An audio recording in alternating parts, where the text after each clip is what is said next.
बिस्मिल्लाहिर्रहमानिर्रहीम। अस्सलाम वालेकुम स्टूडेंट्स, उम्मीद है कि आप सब लोग खैरियत से होंगे।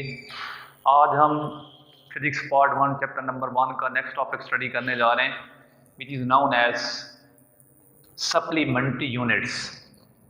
सप्लीमेंट्री यूनिट्स स्टूडेंट्स, हमने स्टार्ट में बात कर दी थी कि physics is the name of measurement, और आप लोग जानते हैं कि हम मेजरमेंट करते हैं फिजिकल क्वांटिटीज़ की।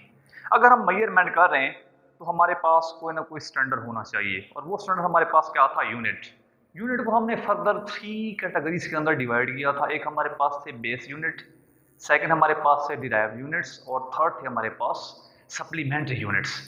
बेस यूनिट्स वो थे जो बेस क्वांटिटीज को डिस्क्राइब कर रहे थे, लाइक मीटर, ये लेंथ का यूनिट था। इसी तरह हमारे पास डिराइव्ड यूनिट्स वो थे जो डिराइव्ड क्वांटिटीज को डिस्क्राइब कर रहे थे, लाइक मीटर पर सेकंड, ये स्पीड या वेलोसिटी का यूनिट था। तो इसके बाद जो नेक्स्ट यूनिट्स हैं वो हैं हमारे पास सप्लीमेंट्री यूनिट्स। स्टूडेंट्स, ये जो सप्लीमेंट्री यूनिट्स हैं ये बिलोंग करते हैं ज्योमेट्रिकल एंगल से। किससे बिलोंग करते हैं? ज्योमेट्रिकल एंगल से। और ये जो ज्योमेट्रिकल एंगल है ये आपके पास वो प्लेन एंगल हो सकते हैं या फिर सॉलिड एंगल। प्लेन एंगल या फिर सॉलिड एंगल। जब प्लेन एंगल की बात होगी तो उसमें बात आ जाती है रेडियन की। किसकी बात आ जाती है? रेडियन की। इसे RAD से डिनोट करते हैं। और ये जो रेडियन है ये बनता है सर्कल पर। किसके ऊपर बनता है? सर्कल के ऊपर। और ये सर्कल जो होता है ये 2 डायमेंशनल होता है। ठीक है, सर्कल क्या होता है? 2 डायमेंशनल। इसी तरह हमारे पास ये जो सॉलिड एंगल है ये स्टीरेडियन है, इसको SR से डिनोट करते हैं। और ये बनता है स्फीयर के सेंटर पे। किसके सेंटर पे? स्फीयर के। रेडियन बन रहा था हमारे पास सर्कल के सेंटर पे, और सर्कल था 2 डायमेंशनल। और ये जो स्टीरेडियन है ये बन रहा है स्फीयर के सेंटर पे, और स्फीयर क्या होता है? 3 डायमेंशनल, लाइक हमारे पास फुटबॉल। ठीक है, लाइक कोन, ये हमारे पास क्या बनेगा? 3 डायमेंशनल स्फीयर के सेंटर पे बनेगा। तो हम बारी बारी इनको डिस्कस करते हैं। सबसे पहले हम बात करेंगे रेडियन की। ठीक है, रेडियन जो है ये वो एंगल है जो सर्कल के सेंटर पे बनता है। सर्कल के सेंटर पे बनता है। कब बनेगा? इस डायग्राम पर जरा फोकस करें। लेट्स सपोज हमारे पास एक ऑब्जेक्ट है जो सर्कुलर पाथ पर रिवॉल्व कर रहे हैं। ठीक है, वो पॉइंट A से B तक मूव करता है, पॉइंट A से B तक। और ये जो सर्कुलर ट्रैक है उसका जो रेडियस है वो हमारे पास R है, स्मॉल r।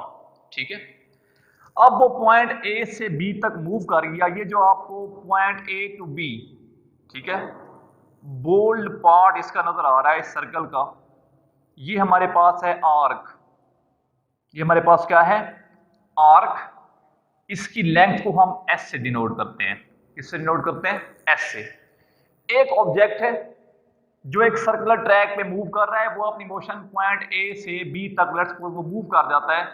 अगर ये जो लेंथ ऑफ आर्क है, इसकी डेफिनेशन की तरफ जा रहे हैं, अगर ये लेंथ ऑफ आर्क S इस सर्कल के रेडियस के इक्वल हो जाए, इस सर्कल के रेडियस के इक्वल हो जाए, तो तब जो एंगल सर्कल के सेंटर पे बनेगा वो हमारे पास 1 रेडियन होगा। स्टूडेंट, मैं दोबारा इसको रिवाइज कर रहा हूं। ये हमारे पास एक सर्कुलर ट्रैक है, उसके ऊपर एक बॉडी मूव कर रही है। लेट्स सपोज वो पॉइंट A से B की तरफ जाती है, तो ये बोल्ट पार्ट जो है ये क्या बन रहा है? एक आर्क बन रही है। ठीक है, और ये जो आर्क है इसको हमने इसकी लेंथ को S से डिनोट किया हुआ है। अगर ये आर्क की लेंथ हमारे पास सर्कल के रेडियस के इक्वल हो जाए, सर्कल के रेडियस के इक्वल हो जाए, तो तब जो इस सर्कल के सेंटर पे एंगल सबटेंड होगा वो हमारे पास क्या होगा? 1 रेडियन। डेफिनेशन की तरफ आए, हम कहते हैं कि it is a plane angle. Start में मैंने बात की थी कि ये कौन सा एंगल है? प्लेन एंगल है, 2 डायमेंशनल है, subtended at the centre of circle. और सबटेंड किसके सेंटर पे होता है? सर्कल के सेंटर पे। By an arc of length equal to radius of circle by an arc of length, जिसकी लेंथ s किसके इक्वल हो, रेडियस ऑफ सर्कल के, तब जो एंगल सबटेंड होगा at the centre of circle वो हमारे पास क्या कहलाएगा, 1 रेडियन। स्टूडेंट्स, आप लोगों ने मैट्रिक की मैथ में एक फार्मूला स्टडी किया होगा, s is equal to r theta. ठीक है, तो अगर यहां से आप थीटा की वैल्यू निकालें एंगल की, तो ये हमारे पास बन जाएगी theta is equal to s over r, theta is equal to s over r. और हमने डेफिनेशन में स्टडी किया है कि अगर हमारे पास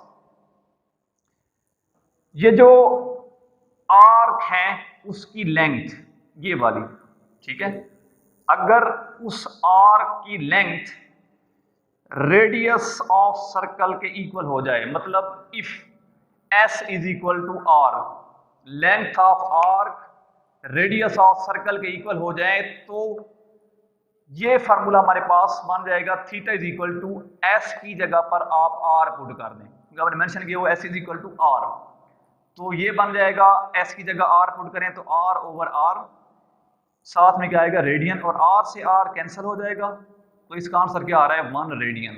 वही बात है कि 1 रेडियन वो एंगल है जो सबटेंड होता है eight the centre of circle, कब, जब लेंथ ऑफ आर्क इक्वल हो जाती है रेडियस ऑफ सर्कल के।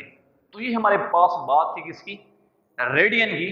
रेडियन से रिलेवेंट एक इंपॉर्टेंट पॉइंट है, रेडियन जो है ये इसका कोई यूनिट नहीं होता, इस एंगल का कोई यूनिट नहीं होता। उसकी वजह ये है कि ये 2 सेम क्वांटिटीज के बिटवीन रेशियो है, इसका यूनिट भी मीटर होगा, इसका यूनिट भी मीटर होगा रेडियस का, तो ये कैंसिल हो जाएंगे, आंसर 1 आएगा, और 1 एक कांस्टेंट है, यूनिट नहीं है। ठीक है, तो ये हमारे पास इसका कोई यूनिट नहीं, कॉमन सेंस की बात है, जिस चीज का यूनिट ना हो उसकी डायमेंशन भी नहीं हुआ करती, तो ये एक डायमेंशन लेस क्वांटिटी है, dimension less quantity.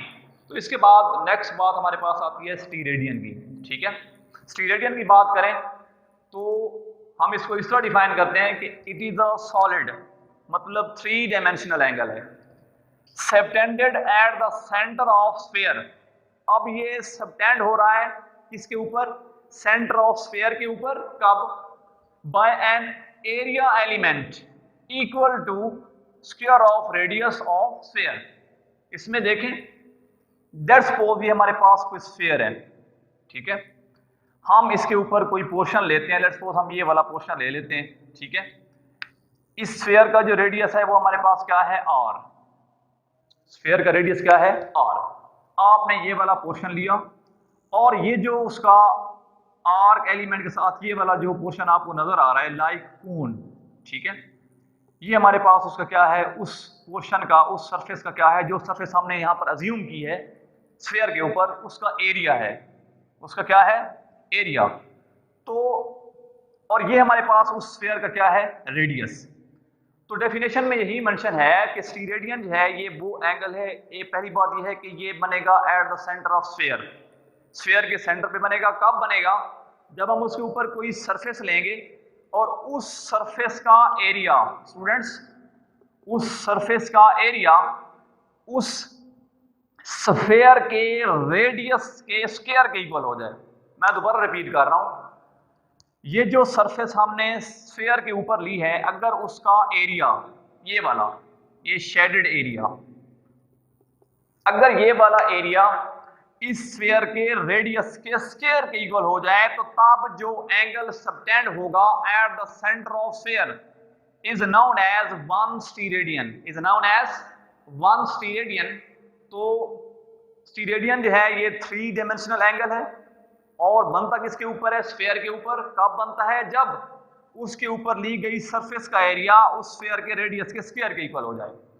Solid angle का जो फार्मूला है वो हमारे पास होता है area of surface over r square, ठीक है, area of surface over square of radius of sphere, ये उसका फार्मूला है, साथ में क्या है, स्टीरेडियन। तो डेफिनेशन में मेंशन है कि अगर हमारे पास area of surface radius of sphere के स्क्वायर के इक्वल हो जाए, तो आप पुट करें फार्मूला के अंदर if a is equal to R square, तो एरिया की जगह आप क्या पुट कर दें, आर स्क्वायर, ये R square divided by R square से आर स्क्वायर कैंसिल हो जाएगा और आपके पास आंसर आएगा 1 स्टीरेडियन। तो ये वो सॉलिड एंगल है जो कि सबटेंड हो रहा है आपके पास किसके ऊपर, eight the centre of sphere के ऊपर।